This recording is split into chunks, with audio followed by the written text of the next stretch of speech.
Hello Pratap ಅವರೇ, ಹೇಳಿ. ನನ್ನ ಮಗ ಆದಿ ಹೇಗಿದ್ದಾನೆ? ಚೆನ್ನಾಗಿದ್ದಾನಾ? ಹುಷಾರಾಗಿದ್ದಾನಾ? ಅವನು ಆರಾಮಾಗಿದ್ದಾನೆ, ತೊಂದರೆ ಇಲ್ಲ. ಆದರೆ ನಿಮ್ಮನ್ನು ಮೀಟ್ ಮಾಡಬೇಕು ಅಂತ ಹೇಳ್ದ. ನಾನು ಅದಕ್ಕೆ ಮೀಟ್ ಮಾಡಿಸುವ, ತೊಂದರೆ ಇಲ್ಲ ಅಂತ ಹೇಳಿದ್ದೀನಿ. ಪರವಾಗಿಲ್ಲ ತಾನೆ? ಹೌದಾ? ಆದಿ ನಾನು ಮೀಟ್ ಮಾಡಬೇಕು ಅಂತ ಇದ್ದಾನ. ಎಲ್ಲಿ ಸಿಗ್ತಾನಂತೆ? ಆ ಉತ್ತರಳ್ಳಿ ಹತ್ರ ಬೆಟ್ಟ ಇದೆಯಂತಲ್ಲ, ಅಲ್ಲಿರ್ತೇನೆ ಅಂತ ಹೇಳಿದ್ದಾನೆ. ಸರಿ, ನಾ ಅಲ್ಲಿಗೆ ಬರ್ತೀನಿ. ಪ್ರತಾಪ್ ಅವರೇ, ನಿಮ್ಮಿಂದ ತುಂಬ ಸಹಾಯ ಆಯಿತು. Thank you so much. ತೊಂದರೆ ಇಲ್ಲ, ನೀವು ಹೋಗಿ ಬನ್ನಿ. ಇಬ್ಬರಿಗೂ ಒಳ್ಳೆಯದಾಗಲಿ. ಬಾಯ್.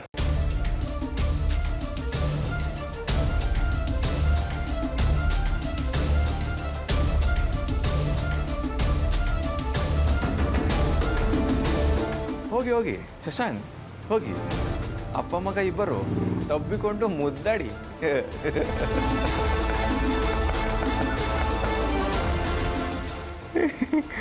ಅಪ್ಪ ಮಗ ಇಬ್ರು ನನ್ನ ಹತ್ರ ಹೇಗೆ ಸಿಕ್ಕಾಕೊಂಡಿದ್ದೀರಾ ಅಲ್ವಾ?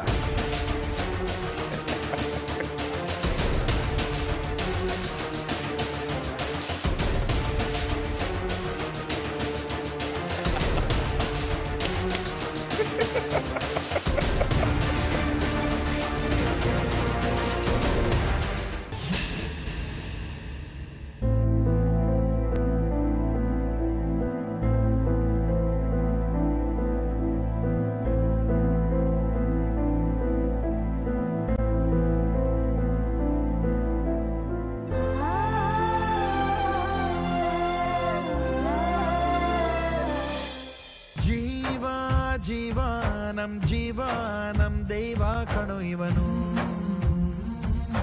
ನಮ್ಮ ಊರ ಕಣ್ಣಾಗೋ ಸರದಾರ ಕಣೋ ಇವನು. ನಿನ್ನ ನುಡಿಯ ಜಗ ಮೆಚ್ಚಿಕೊಳ್ಳಬೇಕು, ನಡಿಗೆ ನೋಡಿ ಕೈ ಎತ್ತಿ ಮುಗಿಯಬೇಕು. ಅಪರೂಪದ ಮಾಣಿಕ್ಯವೇ ನಮ್ಮೂರಿನ ದೊರೆ.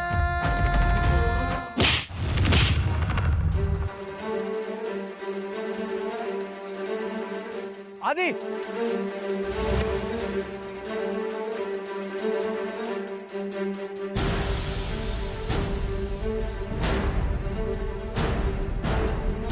ಆದಿ,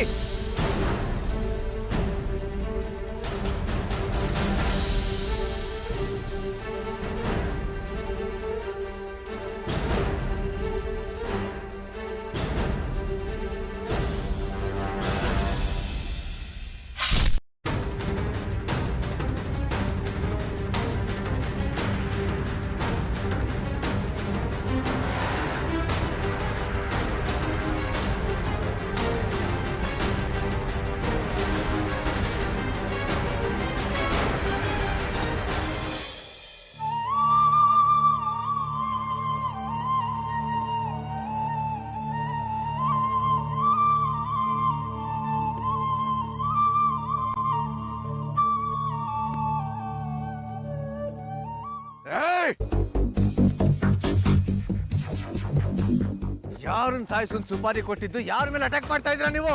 ಸರ್, ನೀವು ಇವ್ನು ಕೊಡ್ರಿ ಸರ್, ಎತ್ತ ಕಳಿಸಿದ್ದು.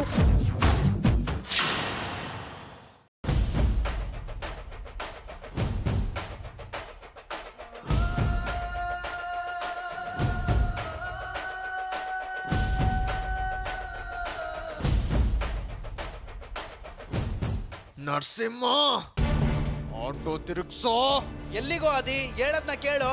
ಆ ಸೂರ್ಯನ್ ಮನೆಗೆ ಸಾಯಿಸೋದಕ್ಕಂತ ಹುಡುಗರು ಕಳ್ಸಿದಾನಲ್ಲ, ಅವನಿಗೊಂದು ಗದ್ದಿ ಕಾಣಿಸ್ಬೇಕು ನಾನು. ನಿಂಗೆ ಎಷ್ಟು ಹೇಳಿದ್ರು ಅರ್ಥ ಆಗಲ್ಲ. ರಕ್ತ ಸೋರ್ತಿದೆ, ಹಾಸ್ಪಿಟ್ಲಿಗೆ ಹೋಗೋಣ, ಸುಮ್ಮನೆ ಇರೋ.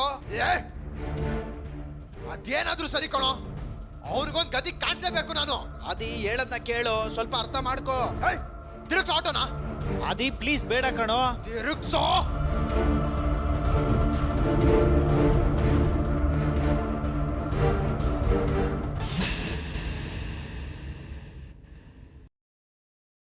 ಆದಿ,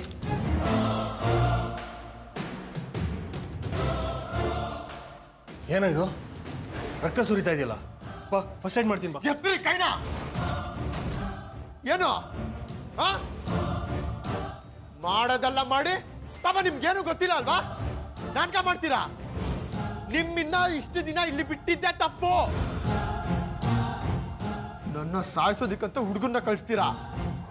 ಇವತ್ತು ಒಂದ ನೀವಿರ್ಬೇಕು, ಇಲ್ಲ ನಾನಿರ್ಬೇಕು. ಏನು ಮಾತಾಡ್ತಿದ್ಯೋ? ನಿನ್ನನ್ನು ಸಾಯಿಸೋದಕ್ಕೆ ಹುಡುಗರನ್ನ ಕಳ್ಸಿದ್ದೀನ? ನೀನು ತಪ್ಪು ತಿಳ್ಕೊಂಡಿದ್ಯಾ? ನಿನ್ನನ್ನು ಸಾಯಿಸೋದ್ರಿಂದ ನನಗೇನು ಲಾಭ? ಏನ್ ಲಾಭನ? ನೀವು ಲಾಭ ಇಲ್ಲದೆ ಏನು ಕೆಲಸ ಮಾಡಲ್ಲ ಅಂತ ನನಗೆ ಚೆನ್ನಾಗಿ ಗೊತ್ತು. ಚೆನ್ನಾಗಿದ್ದ ಅಮ್ಮ ಮಗನ್ ಮಂದಿನ ತಂದು ಹಾಕಿದಿರಲ್ಲ, ಇದಕ್ಕಿಂತ ಲಾಭ ಬೇಕಾ? ನಿಮ್ಮನ್ನ ಮಾತ್ರ ನಾನು ಸುಮ್ಮನೆ ಬಿಡಲ್ಲ.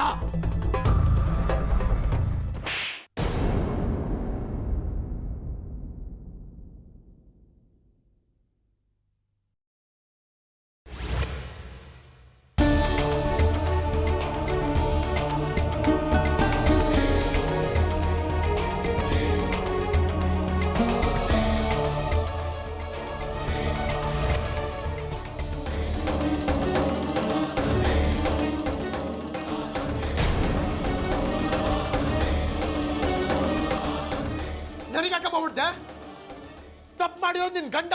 ಆದಿ, ಏನು ಮಾತಾಡ್ತಿದ್ಯಾ, ಏನು ಮಾಡ್ತಿದ್ಯಾ ಅನ್ನೋ ಪರಿಜ್ಞಾನ ಇದೆಯಾ ನಿನಗೆ?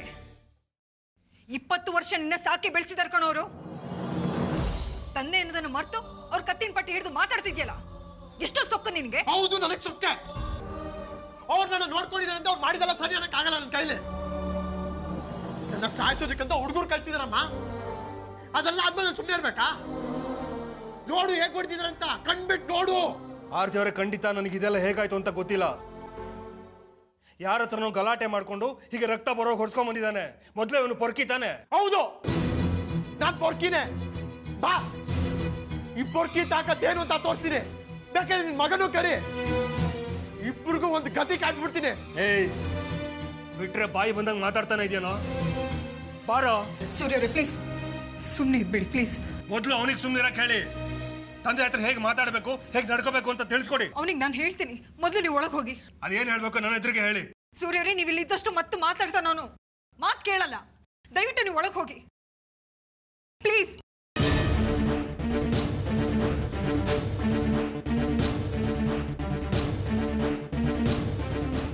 ಆದಿ,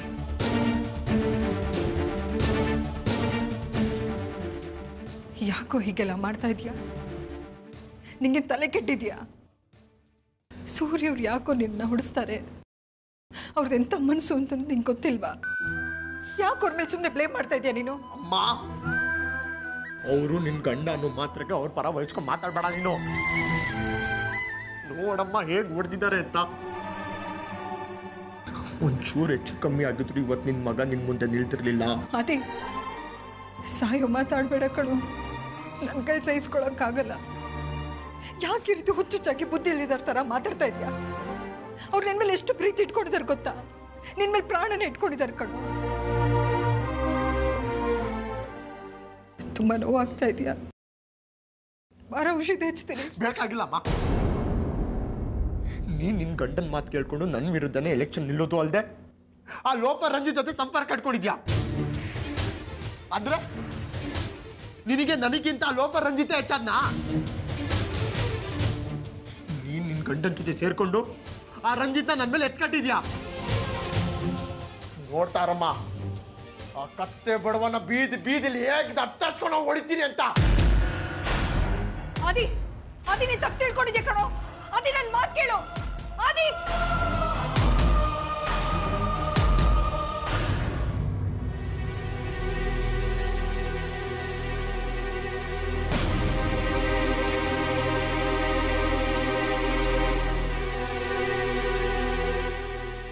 ಆದಿ ರಂಜಿತ್ ಹೆಸರು ಯಾಕೆ ಹೇಳ್ತಿದ್ದ? ಅವ್ರಿಗೂ ನಿಮ್ಗೆ ಏನಾದರೂ ಕಾಂಟ್ಯಾಕ್ಟ್ ಇದೆಯಾ? ರಂಜಿತ್ ಮನೆಗೆ ಬಂದಿದ್ರಾ?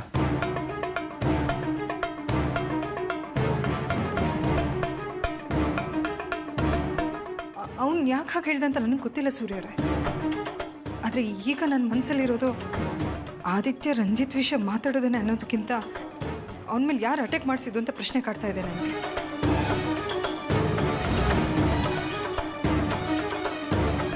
ನನಗನ್ನಿಸ್ತಿರೋ ಪ್ರಕಾರ ಆದಿತ್ಯನ ಕೊಲೆ ಮಾಡಿಸೋ ಪ್ರಯತ್ನ ಪಟ್ಟಿದ್ದು ನಿಮ್ಮ ಪಕ್ಷದವರೇ ಅಂತ ಅನ್ನಿಸ್ತಾ ಇದೆ. ಏನು ಮಾತು ಅಂತ ಆಡ್ತಿದ್ದೀರಾ? ಆ ದಿನ ಕೊಲೆ ಮಾಡಿಸೋದ್ರಿಂದ ಅವ್ರಿಗೇನು ಲಾಭ? ಸೂರ್ಯವ್ರೆ, ರಾಜಕೀಯದಲ್ಲಿರೋ ನಿಮಗೆ ಒಂದು ಕೊಲೆ ಮಾಡಿದರೆ ರಾಜಕೀಯಕ್ಕೆ ಯಾವ ರೀತಿ ಲಾಭ ಆಗುತ್ತೆ ಅನ್ನೋದು ನಿಮಗೆ ಚೆನ್ನಾಗಿ ಗೊತ್ತಿದೆ. ಅದನ್ನು ನಾನೇ ಹೇಳ್ತೀನಿ. ನಿಮ್ಮ ವಿರೋಧ ಪಕ್ಷದವರು ಆದಿತ್ಯನ ಬೆಳೆಸ್ತಾ ಇದ್ದಾರೆ. ಅದೇ ಕಾರಣಕ್ಕೆ ನಿಮ್ಮ ಪಕ್ಷದವರು ತೊಂದರೆ ಕೊಡ್ತಿರ್ಬೋದು ಅಲ್ವಾ? ಅದು ನನ್ನ ಲೆಕ್ಕಾಚಾರ ಸರಿ ಇದೆ ಅಂತ ನಾನು ಅನ್ಕೋತೀನಿ. ಮೊದಲು ಆದಿಗೆ ಹೊಡೆಸ್ತವ್ರು ಯಾರು ಅನ್ನೋದನ್ನ ತಿಳ್ಕೊತೀನಿ. ಆಮೇಲೆ ನಿಮ್ಮ ಲೆಕ್ಕಾಚಾರ ಸರಿನೋ ತಪ್ಪು ಅಂತ ಗೊತ್ತಾಗುತ್ತೆ.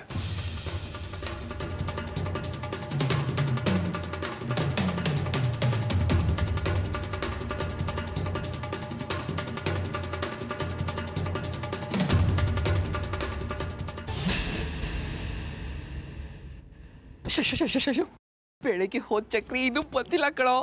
ಹಾಗಾದ್ರೆ ನೀನು ಹೇಳಿ ಹುಡುಗರು ಅವನು ಕೊಲೆ ಮಾಡ್ಬಿಟ್ಟಿರ್ತಾರಲ್ವಾ? ಏನು ಮಾಡಿದ್ದಾರೆ ಪಿಂಡ? ಎಲ್ಲ ಸರಿ ಆದಿ ಮೇಲೆ ಅಟ್ಯಾಕ್ ಮಾಡಿದ್ದಾರೆ. ಯಾಕೋ ನೀನ್ ಚಕ್ರಿನ ಮುಗ್ಸೋಕ್ತಾನೆ ಹೇಳಿದ್ದು? ನಾನು ಹೇಳಿದ ಚಕ್ರಿನ ಮುಗ್ಸಕ್ಕೆ, ಆದರೆ ಯಾರೋ ನನ್ನ ಮೊಬೈಲಿಂದ ಆದಿ ಫೋಟೋನ ಅವ್ರಿಗೆ ಫಾರ್ವರ್ಡ್ ಮಾಡಿದ್ದಾರೆ.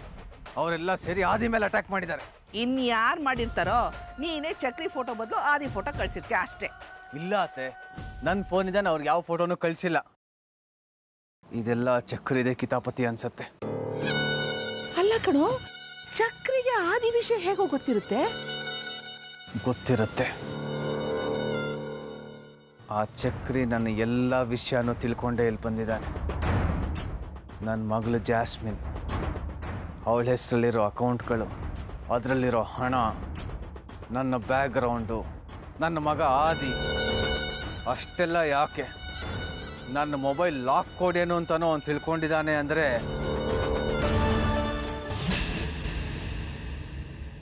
Hi uncle.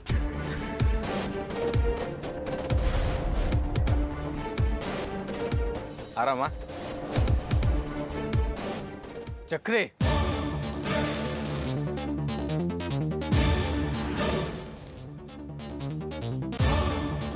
ನನ್ನ ಮೊಬೈಲಿಂದ ಯಾರಿಗೆ ಯಾರು ಫೋಟೋ ಕಳಿಸಿದ್ದೆ ನೀನು? ಏನು ಅಂಕಲ್ ಏನೇನೋ ಕೇಳ್ತಾ ಇದ್ದೀರಾ? ಅಲ್ಲ ಅಂಕಲ್, ನಿಮ್ಮ ಮೊಬೈಲಲ್ಲೆಲ್ಲೋ ಬಿದ್ದೋಗಿತ್ತು ಅಂತ ತಂದು ಕೊಟ್ಟರೆ ನನ್ನ ಮೇಲೆ ಅನುಮಾನ ಪಡ್ತಾ ಇದ್ದೀರಲ್ಲ ನೀವು. ಇಷ್ಟಕ್ಕೂ ನಾನು ಯಾಕೆ ನಿಮ್ಮ ಮೊಬೈಲಿಂದ ಯಾರ್ದೋ ಫೋಟೋ ಕಳಿಸ್ಲಿ? ಸುಳ್ಳು ಹೇಳಬೇಡ.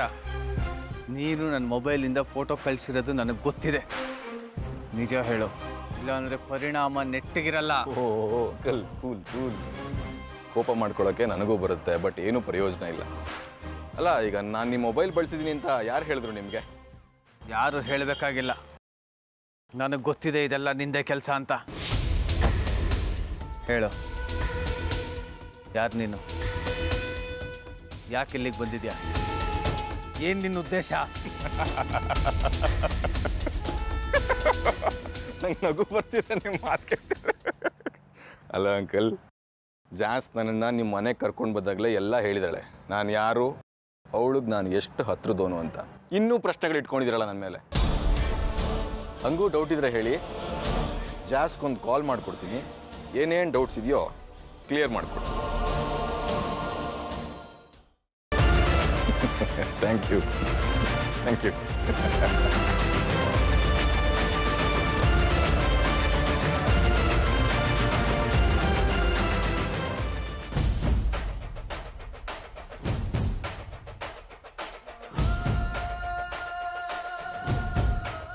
ಚಿದಂಬರಂ ಸರ್, ನಿಮ್ಮನ್ನು ಅರ್ಜೆಂಟಾಗಿ ನಾನು ಮೀಟ್ ಮಾಡಬೇಕು. ಓಕೆ.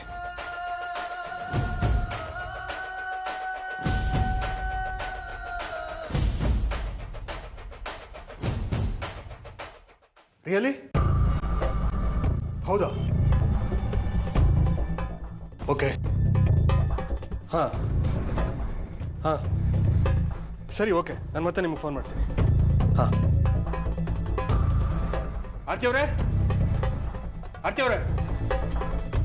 ಏನು ಸೂರ್ಯರೇ? ಆದಿ ಮೇಲೆ ಅಟ್ಯಾಕ್ ಮಾಡಿಸಿದ್ದು ನಮ್ಮ ಪಾರ್ಟಿಯವರು ಅಲ್ವಂತೆ. ನಮ್ಮ ಪಾರ್ಟಿಯವರೇ ಮಾಡಿದ್ದಾರೆ ಅಂತ ಸುಳ್ಳು ಕತೆ ಕಟ್ಟಿ ನನ್ನ ಮೇಲೆ ಆರೋಪ ಬರಲಿ ಅನ್ನೋ ಕಾರಣಕ್ಕೆ ನಮ್ಮ ವಿರೋಧಿಗಳು ಹೀಗೆಲ್ಲ ಮಾಡಿಸಿದ್ದಾರೆ. ನಿಮ್ಮ ಮಾತು ನಾನು ನಂಬೇಕಾ? ನಂಬೇಕು. ಇದರಲ್ಲಿ ಡ್ಯಾಡಿ ತಪ್ಪಾಗ್ಲಿ, ಅವ್ರ ಪಾರ್ಟಿಯವ್ರು ತಪ್ಪಾಗ್ಲಿಲ್ಲ ಅಮ್ಮ. ಪೊಲೀಸ್ ಕೆಲಸ ಬಿಟ್ಬಿಟ್ಟು ಸೂರ್ಯರ ಪಕ್ಷಕ್ಕೆ ಸೇರ್ಕೊಂಡಿದ್ಯಾ? ಈಗದು ಮುಖ್ಯ ಅಲ್ಲ. ನಮ್ಮನೆಗೆ ನುಗ್ಗಿ ಡ್ಯಾಡಿ ಮೇಲೆ ಕೈ ಮಾಡಿದನಲ್ಲ, ಇವತ್ತು ಅವನ್ನ ಬಿಡಲ್ಲ. ಅವನೇನ್ ಮಾಡ್ದ ಅಂತ ಕೂಗಾಡ್ತಾ ಇದ್ಯಾ? ಇನ್ನೇನು ಮಾಡಬೇಕಿತ್ತು? ಮನೆಗೆ ಒಂದು ಗಲಾಟೆ ಮಾಡಿಲ್ವಾ? ಅವನ ಮೇಲೆ ಇನ್ನೂ ವ್ಯಾಮೋಹ ಇಟ್ಕೊಂಡಿದ್ದೀರಾ. ಅಂದ್ರೆ ನಿಮ್ಮ ಪ್ರಕಾರ ಡ್ಯಾಡಿಗೆ ಏನಾದರೂ ಪರವಾಗಿಲ್ಲ, ಆದಿತ್ಯಂಗೆ ಮಾತ್ರ ಏನೂ ಆಗ್ಬಾರ್ದು. ಆರ್ಯ, ಏನೇನೋ ಮಾತಾಡಬೇಡ. ಸೂರ್ಯ ಅವರೇ ಮಾಡ್ಸಿರ್ಬೋದು ಅಂತ ಆದಿತ್ಯ ಕನ್ಫ್ಯೂಸ್ ಮಾಡ್ಕೊಂಡು ಇಲ್ಲಿ ಬಂದು ಗಲಾಟೆ ಮಾಡಿದ್ದಾನೆ. ನಮಗೂ ಕನ್ಫ್ಯೂಸ್ ಆಗಿದೆ ಈ ಕೆಲಸನ ಯಾರು ಮಾಡ್ಸಿದಾರೆ ಅಂತ. ಇನ್ಯಾರು ಮಾಡ್ಸಿರಕ್ಕೆ ಸಾಧ್ಯ? ಅವನ ಪಕ್ಷದವರೇ ಮಾಡ್ತಿರ್ತಾರೆ. ಇದೆಲ್ಲ ಸಿಂಪತಿ ಗಿಟ್ಟಿಸ್ಕೊಳ್ಳೋಕ್ಕೋಸ್ಕರ ಮಾಡ್ತಿರೋ ಸ್ಕೀಮು. ಮೊದಲು ನಿಮ್ಮಿಬ್ಬರ ಮೇಲೆ ಅಟ್ಯಾಕ್ ಮಾಡಿಸೋದು, ನಿಮ್ಮನ್ನ ಮಾತ್ರ ಕಾಪಾಡೋದು, ಡ್ಯಾಡಿನ ಸಿಕ್ಕ ಹಾಕ್ಸೋದು, ಆಮೇಲೆ ತನ್ನ ಮೇಲೆ ಅಟ್ಯಾಕ್ ಆಯ್ತು ಅಂತ ಬಂದಿಲ್ ಕೂಗಾಡೋದು. ಅವನ್ ಯಾಕೋ ಹಾಗೆ ಮಾಡ್ತಾನೆ?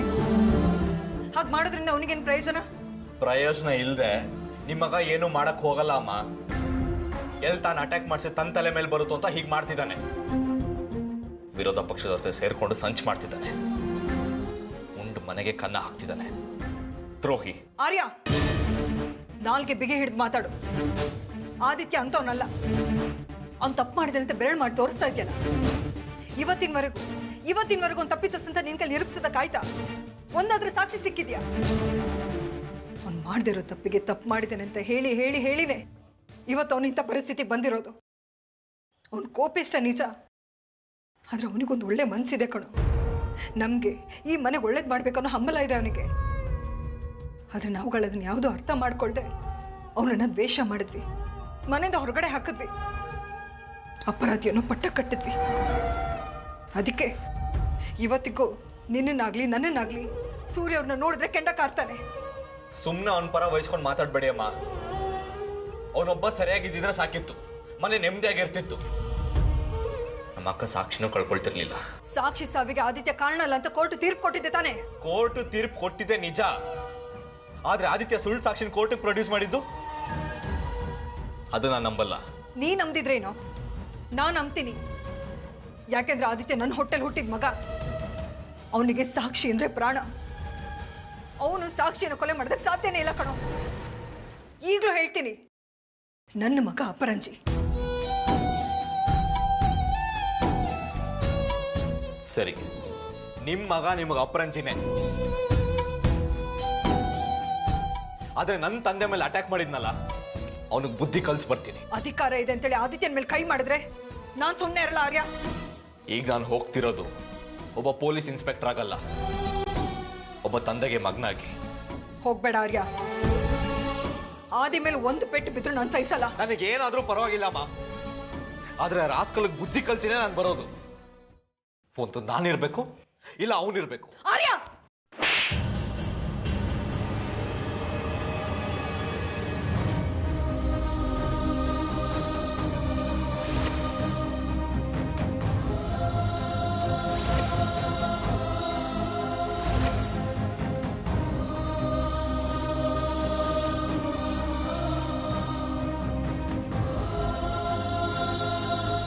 ಆಂಟಿ, ತಪ್ಪು ಮಾಡಿರೋದು ನೀವು, ನಿಮ್ಮ ಮಗ ಆದಿತ್ಯ ಅವರು. ಇವ್ರನ್ನ ಯಾಕೆ ಹೊಡಿತಾ ಇದ್ದೀರಾ? ಯಾಕೆಂದ್ರೆ ಅವನು ನನ್ನ ಮಗ. ಅವನಿಗೆ ಹೊಡಿತೀನಿ, ಬಡಿತೀನಿ, ಕೊಂದು ಹಾಕ್ತೀನಿ. ಅದನ್ನೆಲ್ಲ ಕೇಳಕ್ ನೀನ್ಯಾರು?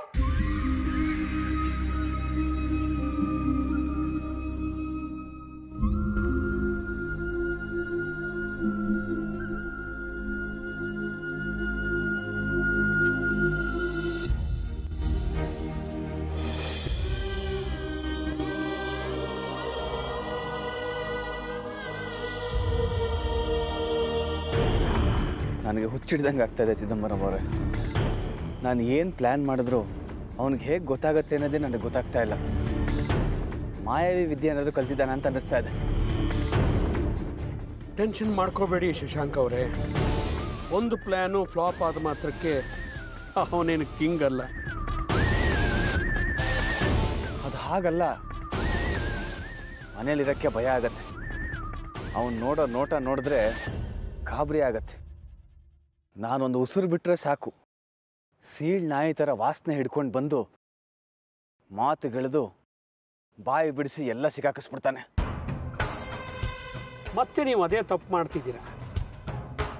ಅವನು ಯಾವಾಗಲೂ ಮನೇಲೇ ಇರ್ತಾನೆ ಅಂತ ಗೊತ್ತಿದ್ದು ಯಾಕೆಲ್ಲ ವಿಷಯಗಳನ್ನೂ ಬಾಯಿ ಬಿಟ್ಟು ಮಾತಾಡೋದಕ್ಕೆ ಹೋಗ್ತೀರಾ? ಇಲ್ಲ ಚಿದಂಬರಂ ಅವರೇ, ನಾವು ಮನೆಯಲ್ಲಿ ಏನೂ ಮಾತಾಡ್ಕೋತಾ ಇಲ್ಲ. ನಾವೇನೇ ಪ್ಲ್ಯಾನ್ ಮಾಡಿದ್ರು ಅವನು ಇಲ್ಲದೇ ಇದ್ದಾಗಲೇ ಮಾತಾಡ್ಕೊಳ್ಳೋದು. ಆದರೂ ಅವನಿಗೆ ಹೇಗೆ ಗೊತ್ತಾಗ್ತಾ ಇದೆ ಅನ್ನೋದೇ ನನಗೆ ಪ್ರಶ್ನೆ. ಅದು ಬಿಡಿ, ನಾವು ಮಾಡಿರೋ ಸುಪಾರಿ ಕಿಲ್ಲರ್ ಪ್ಲ್ಯಾನು ಅವನಿಗೆ ಗೊತ್ತಾಗಿದೆ. ನಿಮ್ಮ ಪ್ಲ್ಯಾನು ಅವನಿಗೆ ಗೊತ್ತಾಗಿದೆ ಅಂದರೆ ಅವನಿಂತ ಕ್ರಿಮಿನಲ್ ಇರಬೇಕು. ಯೋಚನೆ ಮಾಡಿ. ಇದು ಒಪ್ಪೋ ಮಾತು. ನಾವಿಬ್ಬರೂ ಇತ್ತೀಚೆಗೆ ಫ್ರೆಂಡ್ಸ್ ಆಗಿದ್ದೀವಿ. ನಾನು ಕೊಟ್ಟ ಐಡಿಯಾ ಹಾಗೆ ನೀವು ನಡ್ಕೊಂಡಿದ್ದೀರಾ. ಅದು ಅವನಿಗೆ ಗೊತ್ತಾಗಿದೆ ಅಂತಂದರೆ ಯೋಚನೆ ಮಾಡಬೇಕಾದ್ದೆ. ಏನು ಯೋಚನೆ ಮಾಡಿದ್ರು ಅಷ್ಟೆ, ನಮ್ಮ ಸಂಚಿನ ನಮಗೆ ತಿರುಗಿಸಿದ್ದಾನೆ. ಒಟ್ಟಿನಲ್ಲಿ ನಾನು 20 ಲಕ್ಷ ಹಳ್ಳಕ್ಕೆ ಹಿಡಿತಷ್ಟೆ. ಅವನು ಸಾಯಲಿಲ್ಲ, ನನ್ನ ದುಡ್ಡು ಕೈ ಬಿಟ್ಟು ಹೋಯ್ತು.